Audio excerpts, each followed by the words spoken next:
ഞ്ഞിടിഞ്ഞു വീണ മണ്ണിനടിയിൽ ഒരു വണ്ടി പോയെന്നും അതിന്റെ GPS ലൊക്കേഷൻ ഉണ്ടെന്നും അർജുന്റെ ഫോൺ ബെല്ലടിച്ചതാണെന്നും ആ ലോറിയുടെ മനാഫും ബന്ധുക്കളും വാവിട്ട് കരഞ്ഞതാണ് ആ ഗോൾഡൻ മണിക്കൂറുകളിൽ. അത് കേട്ടെന്ന് പോലും നടിക്കാതെ ഒരു FIR ഇടാതെ ആ മണ്ണുമലയ്ക്ക് മുന്നിൽ 3.25 ഹിറ്റാച്ചിയുമായി കുഞ്ഞു കളിച്ചവരാണ്.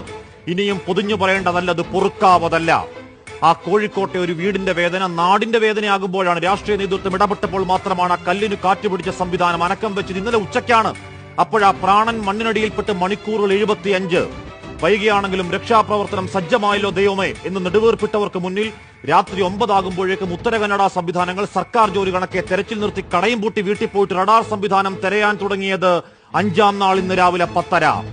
നമ്മുടെ ഒരു കൂടപ്പിറപ്പ് മണ്ണിനടിയിൽപ്പെട്ട് രാപ്പകൽക്കിപ്പുറവും ഒരു സൂചനയും കിട്ടുന്നില്ലെങ്കിൽ കേന്ദ്ര കർണാടക സർക്കാരുകൾ നെഞ്ചിൽ കൈവച്ചെന്ന് പറയണം. ആ ഗംഗാവലി പുഴയോരത്ത് കാണാമറയത്ത് പ്രാണപ്രതീക്ഷയിൽ പാവം പിടിച്ച അർജുൻ അല്ലായിരുന്നുവെങ്കിൽ, ഏതെങ്കിലും ഒരു മന്ത്രിപുത്രനോ അവന്റെ ആഡംബരക്കാരോ ആയിരുന്നെങ്കിൽ സംവിധാനങ്ങളെ ഇതാകുമായിരുന്നോ നിങ്ങൾ?